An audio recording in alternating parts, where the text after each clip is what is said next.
So how do you feel to be called pompous and sew up yourself? Maybe the reason that they have those opinions of how we use assistants They or how don't know, we train they just don't know. is just that they just don't know. ill-informed. You know, because unlike a surgeon, your patient isn't anaesthetised. Yeah, hopefully. The industry's polarised between clippered hair, which is not that difficult, and one length hair, which is not that difficult.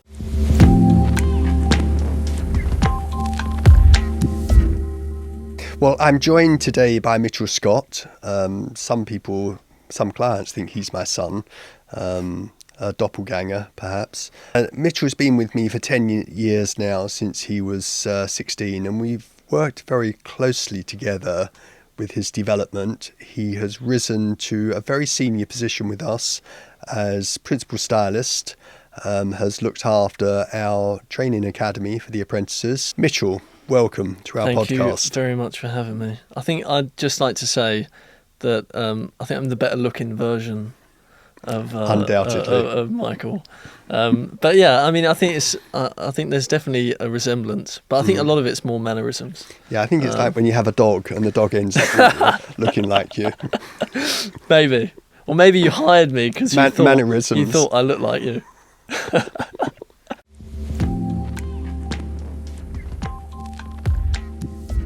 So I don't know if you've been following some of our TikTok videos. Yeah, Lou told me about some of the comments. I think people have gone back to them. The same commenters have gone back to them and made more comments. Yeah. So obviously affected them. Yeah. Badly.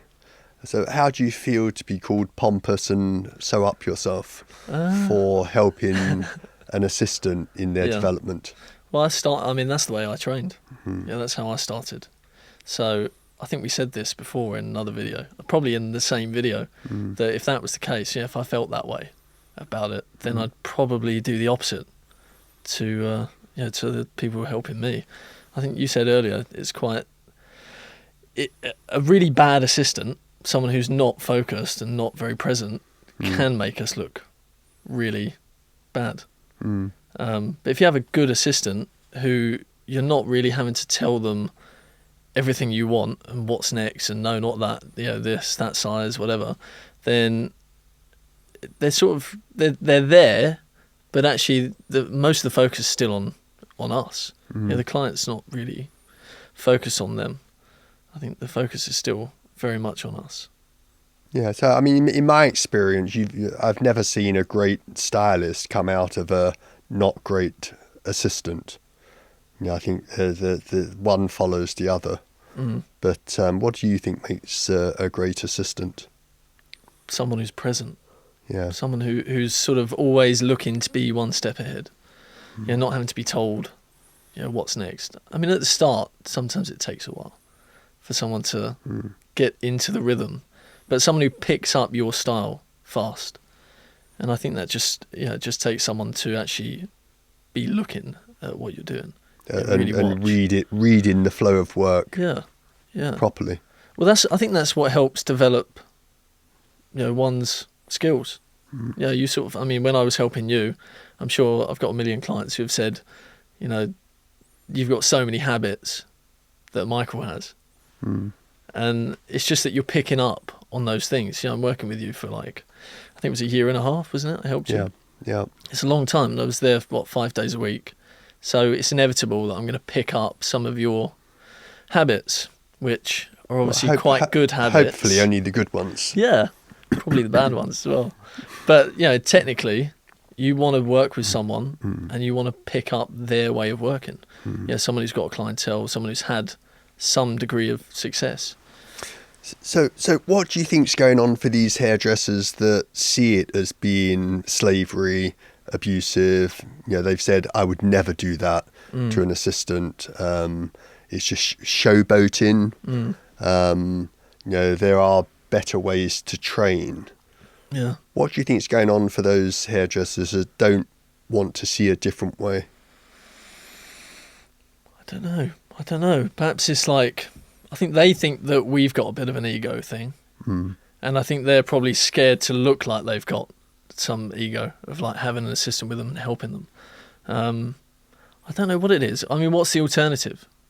Yeah, the alternative is like make coffee, wash hair, sweep up, and then one day a week you go to college. Yeah, I think the alternative is the college system, which hasn't, I don't think, been that successful for the last 30 years. It's dominated the industry because apprenticeship was always the way. 50s, 60s, and I'm sure there was lots of abuse of apprentices, and the government really took over and slowly took it all into colleges. But I think 3 or 4 decades of that, 5 decades, has shown that it's not really been the solution. I'd say you probably have less deep artistry going on in the industry now than there was at least in the 70s, where people were trying much harder to go deeper into the craft. I think it's dumbed down a lot of the skills in the industry, which I think is a shame. I think you always compare it to like a surgeon. I've got a few clients who are surgeons, and there's certain techniques of holding equipment, and there's certain things we do, like the clips, like the scissors, the way we hold them when we're combing, and that there's a similarity between it. And when someone's doing surgery, they're asking their assistant, who one day will be doing their own surgeries. Pass me this, pass me that. And you're learning as you're passing those things around. You're figuring out what the equipment's for, where you use it, when to use it. So if you're not standing with someone and physically contributing to what the client is experiencing, you're not really going to pick anything up, and you're not going to get that in college. I mean, we've had apprentices that have come from college, and then we retrain them. And most of the stuff they do is on a doll's head. At college. It's very rare that they actually do a real person. At college. Yeah. I mean, Sienna, my assistant, she said that barely anyone at college, actually knows how to wash hair. Because they're just blow drying doll's heads. Yeah. So where she's been working with us, every opportunity she has between college, weekends and holidays, she's picked up loads of skills. I mean, she hasn't even started with us full time. And I had a blow dryer part of my client's hair, which is brilliant. And she's been with us a few months. Yeah, not long. She's I think that's also what they miss, and I think what we've shown, in our work is that we develop apprentices very quickly because we have a commercial need to do that as well, and so we can take someone from scratch, knowing nothing. Within 3 to 6 months, they're starting to do their first commercial work on clients, which is nothing like a college system. And I think that really shows that this mirroring training of assisting does work to develop the apprentices deeply. Plus also at the end of a 3-year period, we expect them to have developed their own large clientele that's probably worth over 100,000 a year. Now, 3 years in college, you start with nothing. It's a huge difference. And what was your training like? My training of actually doing hair was not great, but I picked up a lot of how clients should be made to feel. So in terms of looking after clients, but the technical side wasn't great. You had to sort of make your own way. Model nights were haphazard. Right. Okay. And I teamed up with a colourist who would get models into the salon. We probably didn't start model night till 8 or 9 o'clock at night, and there was rarely a teacher. So you sort of fumbled your way through, and often didn't finish till 11, 12 o'clock at night. And it wasn't. I'm not saying it was a great way to train, but I ultimately trained myself because I realised that I didn't understand, but also the teachers that were teaching didn't understand fully and deeply what they were doing. So is that where your sort of inspiration of how we run it? Is that where it's come from? That's developed myself from trying to find a way that works not just for the clients but also to teach to actually teach people how to, basically perform surgery on someone, but in a creative, artistic way. Because as you say, it is like surgery. You are cutting bits off people's bodies. It's their hair, but you are cutting bits off people's bodies. Yeah. Definitely. And so you need all the skills of a surgeon, but you also need skills of an artist. Yeah. And that makes the combination of skills that you need as a successful hairdresser quite unique in the marketplace. Because along with that, you also need a very good social skills. Because unlike a surgeon, your patient isn't anaesthetized. Yeah. Hopefully. Yeah. Yeah. So those creative, technical, and social skills all together, you can't do without one of them. Yeah, they're quite Or you hard can, to. but you won't be that successful if one of those is missing. Yeah, they're hard to come by naturally. Most people aren't sort of natural at Yeah, all I mean, three. you'll often have one of those characteristics that are stronger, but you have to develop the others too, because cutting hair well is very, very technical, and that's why much of the industry has dumbed it down into one-length bobs, or what they call layered bobs, that are just stacked bobs, shredded. It simplifies hairdressing, makes it quick to teach, quick to get the clients done and out. Yeah. But that's a tiny part of hairdressing, and it misses 99% of what's possible. Yeah. And once you learn to sculpt hair properly, which doesn't come overnight, but to actually cut hair in 3 dimensions, then anything's possible. And you move into a completely different level of work. But it's that's so, it's harder to teach. It takes far more commitment from the hairdresser to learn that way and to keep pushing through. It doesn't come in a year. It doesn't come in 5 years. You get better at it. You master it over time. Yeah. I remember you saying to me, I think it was probably, 5 years ago or something, and I thought I'd really got my technique down to a T. Yeah. And I thought it was like, this is the best it's going to get. Yeah. And you said to me something along the lines of, you're good, but it will get much better.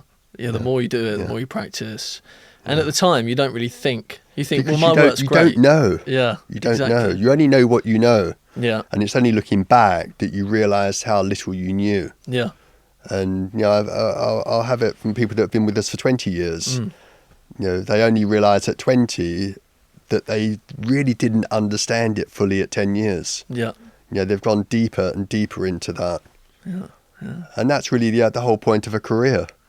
If you increase your value continually through your career because you're going deeper into mastery. It keeps it exciting. Yeah, it keeps it interesting because you get to another level and you realise, wow, I understand so much more. And your capabilities expand, and so your world expands. I think as a junior, you think there's a limit. Yeah. You think like you're going to hit a point and then that's it. Yeah. And then you get to the point that you always thought you was going to get to, and then say, "Oh right, okay, what's next? Yeah. What's the next bit?" Yeah. I mean, it keeps our job very interesting. Yeah. It means we can it makes it much easier to turn up and to a degree, we're all impatient. We all want it now. Yeah. The next, but those sorts of skills, as with most arts, they take time. It's a layered stepping of mastery. It takes a lot of commitment and a lot of time. You always refer back to the sort of medical industry. So was that a sort of inspiration of how you wanted to run a business, or was that just something that sort of... Not in terms of the business, but in terms of the skills that we use, there's certainly a surgery involved, but it's also very technical. You could bring in the world of architecture as well, but ours is 3-dimensional. You could bring in, along with building, the work of a structural engineer. So a structural engineer and an architect will work together in terms of creating a structure. So the architect will have the idea of this is what I want it to be, this is the shape and what I want it to be, and the structural engineer will work out how it's possible. You know, whether it's a bridge or a building, the structural engineer will work out, well, for that structure to stay in place and to withstand the wind and movement, you know, the steel has to be this and that has to be that. Well, if you bring that down into hair, if you're creating a shape out of hair that has to withstand going outside and being blown around and then fall back into place, you're bringing in elements of structural engineering. Is that hair capable of that? If I make that shape, will it actually look like that? And the hair's different all over the head. So some people's hair could do that and some people's couldn't. Or one side might do that and one side might not. So one side you will cut differently in order for it to do something else. As you go deeper into this, it's way, way, way more complex than people appreciate. You know, it may seem simple, but most hairdressing is done very simply. Once you go into 3 dimensions and proper layering, it's very, very complicated. You know, yeah, I appreciate the skill of someone like Michelangelo, you know, absolute genius, but not taking anything away from him, stone doesn't move. You know, if you're carving stone, it doesn't go anywhere. So, stunning his work. When you're working with hair, it moves all over the place. And plus also, the shape that you want to end up with, you can't cut it as it is. It's not sitting as it is. You have to get to the ends. So what's very complicated in what we do is that first you have a creative idea of how you want it to look and decide whether the hair can do that. But then you have to create a virtual template in space of where you have to bring that hair in order to get to the ends that relates to how you want it to end up. And also you have to know, is the hair capable of doing that? You know, will that shape sustain itself? So it's way, way, way more complicated than cutting a block of stone or a hedge. Yeah. Well, no wonder the rest of the industry dumbs it down. Well, because it's quite complicated. It is very, very complicated to do it properly and to do it well. Do you think that the way you view hair and the way that you see it as like it's an expert field, it's something that you can master? The way we work, absolutely. But do you think that's something very different to how other parts of the industry see hair? Do you think they actually see it as very complicated? No, because they don't look at what we do. And you know that, you know, I can be doing someone's hair for years, or I'll do something on a video, and you know, it's something that I know the complexity in what I've done. And you'll have someone say, yeah, I can do that. I'll do that in 10 minutes. What's all that nonsense that he's charging all that for? I can do that in 10 minutes. Just come to me, love. I'll do it for you. Yeah. You know, it's that level of, I say ignorance. You know, they just don't know, that would suggest that what they do is the same as what I'm doing. Yeah. And it's nothing like the same. Yeah. When I was assisting you, you would always say things like, it's not the stuff you can see, or it's not the stuff you notice. Yeah.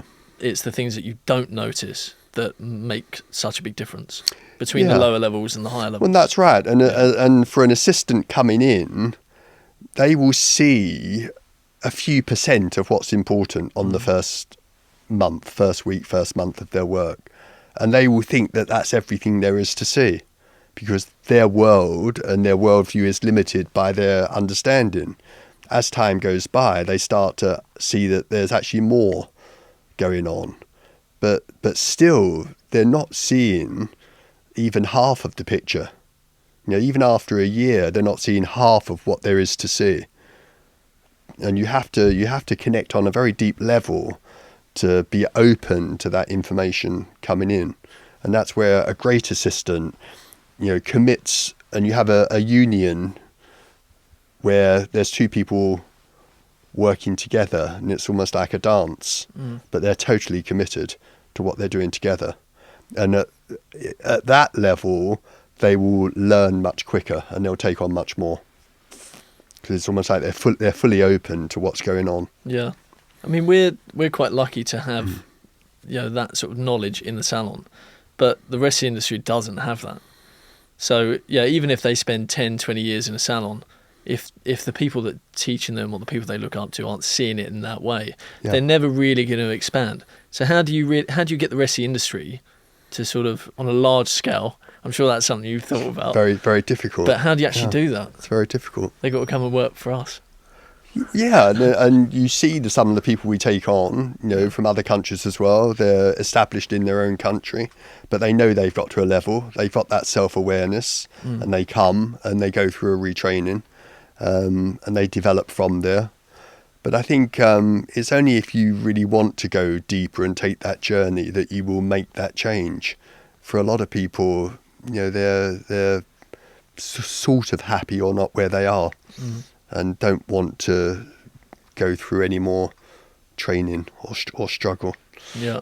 When you were teaching me how to do the diamond dry cut, which is the way that we cut hair, at the time I thought I fully understood it. Yeah. But obviously as time's gone on, I've been with you for over 10 years now, and I see it as a very different technique to how I first learnt it. It's something that's developed, it's got better and better over the last 10 years. So what is it about that technique that sort of sets us apart, from the rest of the industry? But also, how did you come up with it? I didn't start it. Right. This is something that came out of Leonard's understanding to John. John didn't take it too deeply. I saw in there the essence of what was there was correct, but the execution that was going on was taking it. There was no precision. Okay. So it was coming into 3 dimensions, but it wasn't really precise enough. So I developed it further to something which would have the precision necessary, but in 3 dimensions. So people are used to precision in a bob. I think when Sassoon was doing the flat bobs in the 60s with tiny, tiny scissors, and hairdressers were obsessive about, again and again, to the half mil, again, perfect lines, not that difficult really, with a 6-inch pair of scissors, but it was all very tight and obsessive. I think hairdressing's got a little bit more fluid now. More hairdressers are moving away from those 4.5-inch scissors, which I find a little bit ridiculous, that size. But to actually take that same precision away from just a 2-dimensional line into a 3-dimensional shape in every plane, here, here, and here, to actually be able to work precisely, you need a method that allows you to work on a curved surface, which is the human head. It's like half of a dome. But also to bring that hair to the right coordinate in this virtual template.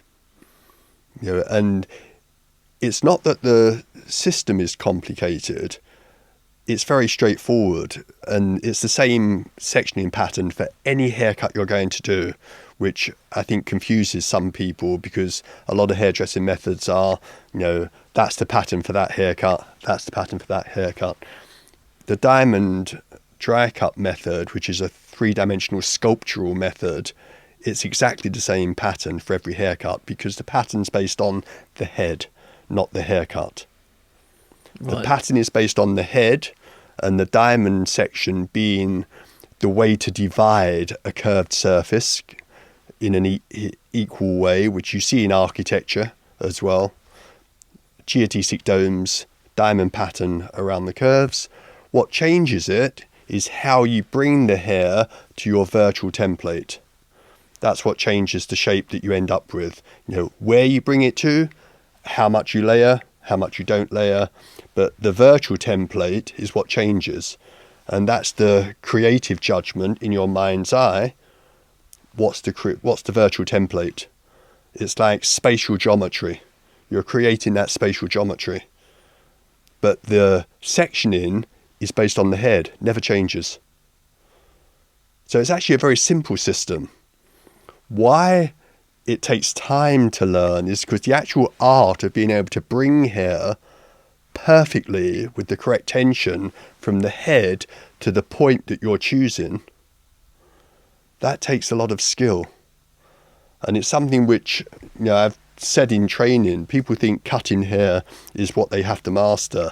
Cutting is no difficulty whatsoever. My children can cut a straight line. If I hold it, they can cut paper probably better than most adults. Amazingly, delicate shapes. Yeah. The scissors are not the art.